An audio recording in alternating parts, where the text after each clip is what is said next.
ইকামতে দ্বীনের উপরে আজকে যারা বিতর্ক উঠাচ্ছে, এরা হয় জ্ঞান ও পাপী, অথবা এরা আল্লাহ তাআলার দ্বীনের শত্রু। সূক্ষ্মভাবে দ্বীনের লেবাস পরিধান করে তারা আল্লাহ তাআলার দ্বীনের শিকড় কাটতেছে। তাদের পরিধানের জামা কিরকম, মাথার উপরে পাগড়ি কত পেঁচের, সেগুলো আমাদের জানার কোনো প্রয়োজন নাই। আল্লাহ বলছে এই বিষয়ের উপরে কারো থেকে সাক্ষ্য নিবা না।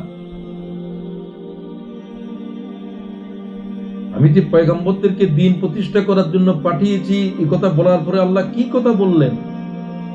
ওয়াকাফা বিল্লাহি শাহীদা, এই বিষয়ের উপরে আল্লাহর সাক্ষী যথেষ্ট। কোন জাহেল থেকে এই বিষয়ের উপরে জ্ঞান হাসিল করার কোনো জরুরত নাই। মাথার উপরে পাগড়ির পেঁচ দেখে আর লম্বা আবা কাবা দেখে বিভ্রান্ত হওয়ার কোনো সুযোগ নাই। শয়তানের আবা এর চাইতেও বড়, তার হাতের তসবির দানা প্রয়োজনে এর চাইতেও বড়। সেটা 100 দানার নয়, প্রয়োজনে 5000 দানার তসবি। আল্লাহ সুস্পষ্ট বললেন লিইয়ুযহিরাহু আলাদ-দীনি কুল্লিহি, সমস্ত আম্বিয়া ইকরামকে পাঠানো হয়েছে আল্লাহ তাআলার দ্বীন দুনিয়ার উপরে প্রতিষ্ঠা করার জিহাদ নিয়ে। এই কাজের জন্য পয়গম্বর খুন হয়ে গেছে, শাহাদাত বরণ করেছে। শুধু ইহুদিদের হাতে 350 উপরে বনী ইসরাঈলদের হাতে পয়গম্বর শাহাদাত বরণ করেছে। এরপরে আপনার সাক্ষ্য লাগবে নবীরা কি জন্য আসলেন? দ্বীন কায়েম নিয়ে আপনার বিভ্রান্তি। দ্বীন তো কায়েম আছে, আপনি দ্বীন বুঝেন। আনা আবুদুল্লাহ ওয়াজতানিবুত তাগুত। Every nation we sent a messenger. প্রত্যেক জাতির কাছে আমার পক্ষ থেকে নবী এবং রাসূল গিয়েছে। তারা এই বলে দাওয়াত দিয়েছে, আনা আবুদুল্লাহ ওয়াজতানিবুত তাগুত, তোমরা বন্দেগী করো, ইবাদত করো শুধু আল্লাহ তাআলা, আর বিদ্রোহ করো, ইস্তেনাব করো, ফরহেজ করো, বিচ্ছিন্ন হয়ে যাও তাগুত থেকে। চিল্লার পর চিল্লা দিচ্ছি, সময়ের পর সময় দিচ্ছে। আমি যদি বলি যে আল্লাহর বন্দেগী করো, তাগুতের বিরুদ্ধে বিদ্রোহ করো, সমস্ত পয়গম্বরের দাওয়াত, আপনি কি চিনেন তাগুত কি? আপনি কিসের দাওয়াত দেন? 1.25 লক্ষ পয়গম্বরের দাওয়াতের ইতিহাস টেনে আল্লাহ কথা বললেন। কুল্লু উম্মতির রাসূলা, প্রত্যেকটি জাতির কাছে বাসনা, নবী পাঠাইছি বলেন নাই, পয়গম্বর ওই জনপদ থেকে খাড়া করে গেছে। বাস শব্দটাই বুঝতে হবে আগে। এখানে আল্লাহ আরসালনা বলতে পারতেন, বলেন নাই। ওয়ালাকাদ আরসালনা, আমি নবীদেরকে পাঠিয়েছি বলেন নাই। বাস না, ওই জনপদ মরে গিয়েছিল, ওই জনপদ থেকে ঈমান বিদায় হয়ে গিয়েছিল, ওই জনপদ থেকে মানবতা শেষ হয়ে গিয়েছিল। আমি সেই জনপদ থেকে ওই মৃত জমিন থেকে পয়গম্বর খাড়া করেছি। বাস না শব্দ মৃতকে জীবিত করার জন্য বলা হয়। ইন কুনতুম ফি রাইবিন মিম্মা বাসনা, আমি কি তোমাদেরকে আরেকবার যে জীবিত করব তোমরা কি সন্দেহ করো? ওই শব্দ ব্যবহার করে আল্লাহ বললেন, যে জনপদ মরে গিয়েছিল, মুহাম্মদুর রাসূলুল্লাহ এমনি উঠেন না, এই জনপদ মরে গিয়েছিল, আরবের জনপদ। সমগ্র পৃথিবী 600 বছর পর্যন্ত হেদায়েতের কোনো আওয়াজ নাই। সমগ্র পৃথিবী ডার্কনেস আপন ডার্কনেস, বিয়ন্ড ডার্কনেস। উপরে অন্ধকার, নিচে অন্ধকার, ডানে অন্ধকার, বাঁয়ে অন্ধকার, কুফর, শিরক, বেদাত সমগ্র পৃথিবীর গ্রাস করে যাচ্ছে।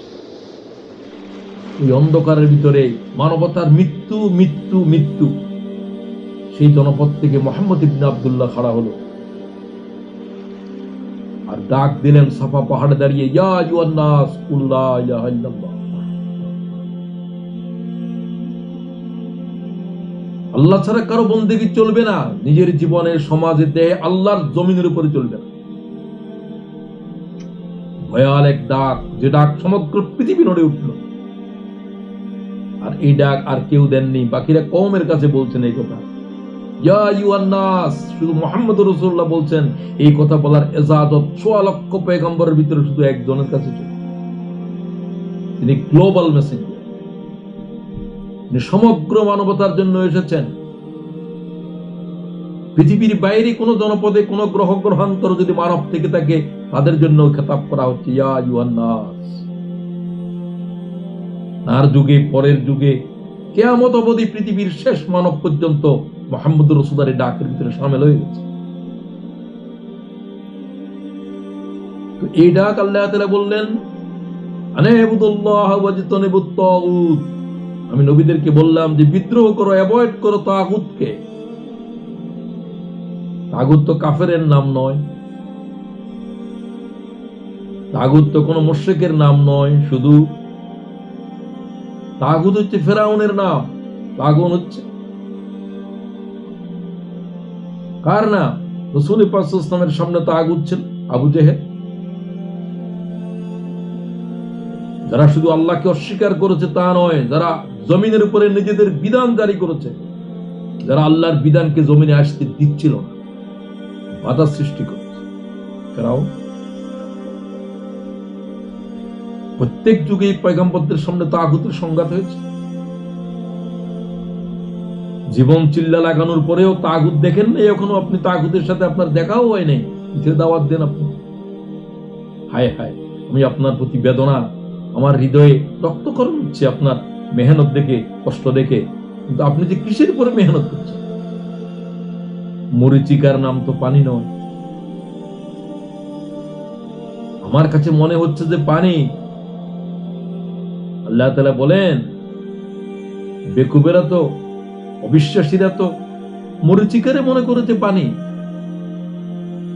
ওয়াল্লাযীনা কাফারু আ'মালুহুম কাসারাব বিকিআতিন ইয়াহসাবুহুল যামানু মা। তৃষ্ণার্ত বেদুইন মনে করেছে সেখানে পানি আছে, সেখানে গিয়ে দেখলো পানি নাই। হায় হায়, কৃষির পিছনে আমি এতক্ষণ পর্যন্ত ঘুরলাম, কষ্ট করলাম। কোন নবীওয়ালা কাজ করছেন আপনি? আমি বলতে চাই, সূরাতুন নাহলের 36 আয়াত কি দায়ীদের জন্য আল্লাহর মানদণ্ড নয়? কোরআন শরীফের এই মানদণ্ডকে মোকাবেলা করার আর কোন মানদণ্ড কি আছে? আছে মনে করলেও তো ঈমান থাকবে না।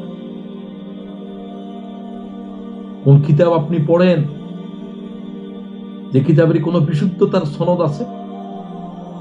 সে কিতাবকে বাদ দিয়ে যে কিতাবের প্রত্যেকটা বর্ণ আর শব্দকে আল্লাহ বলছে লা রাইবা ফি, সন্দেহের কোনো গুঞ্জাইশ নাই, কোনো অক্ষর নাই, কোনো জের নাই, কোনো জবর নাই, তারপরে সন্দেহ করা যায়? মিথ্যা তো দূরের কথা, সে কিতাবটা দেখার সময় হলো না, পড়ার সময় হলো। আমি সবাইকে বলছি, বেদনার সাথে বলছি, কি যে লেখাপড়া, কি যে জ্ঞান অর্জন করছেন ইসলাম সম্পর্কে, এই সমস্ত জ্ঞান অর্জনের নামে কোন জাহালতের অন্ধকারে ঘুরপাক খাচ্ছে। হায়াত কিভাবে শেষ হয়ে যাচ্ছে। সুতরাং আমি আবার বলবো যে আমাদের প্রত্যেককে আমরা যে দাওয়াত দেব, এই দাওয়াতের মূল শব্দ আল্লাহর কোরআন বলে দিয়েছে, আনাবুদুল্লাহ ওয়াজতানিবুত তাগুত। এর এক শব্দ এদিক সেদিক করা যাবে না। আনাবুদুল্লাহ, আনাবুদুল্লাহ, এটা দাওয়াত নয়। এই কথা যারা বলে বাকি অংশ বলে না, এটা দাওয়াত চোর। এরা দাওয়াত দান নাকারীর চাইতে এরা নিকৃষ্ট। দাওয়াত দেয় নাই, অপরাধ করেছে। এরা তো ভুল দাওয়াত দিচ্ছে। আনাবুদুল্লাহ শুধু এতটুকুই, ওয়াজতানিবুত তাগুত, বিদ্রোহ করো তাগুতের বিরুদ্ধে। যারা আল্লাহর আইনকে আসতে দিচ্ছে না, তাদের সাথে সংঘাতে অবতীর্ণ হও, তাদেরকে বাধা দাও, তাদের দাওয়াত, তাদের প্রচারকে রুখে দাঁড়াও। তোমার যতটুকু শক্তি আছে,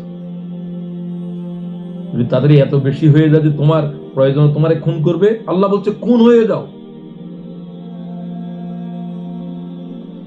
তারপরেও আল্লাহ তাআলার দ্বীনের সাথে, হকের সাথে আপোষ করার কোনো সুযোগ নাই।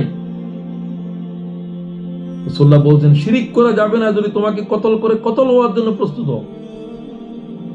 ইয়া মুআজ, হে মুআজ, আল্লাহর সাথে শিরিক করো না। লা তুশরিক বিল্লাহ ওয়া ইন কুতিলতা ওয়া হুররিকতা, যদি জ্বালাই ফেলে জ্বলে যাও, কতল করলে কতল হয়ে যাও। মুসলমানরা জান বাঁচানো ফরজ বলছে, আল্লাহ পয়গম্বর বলছে জান দেওয়া ফরজ, রক্ত জারি করা ফরজ। কুরবানি মানেই তো সেটা।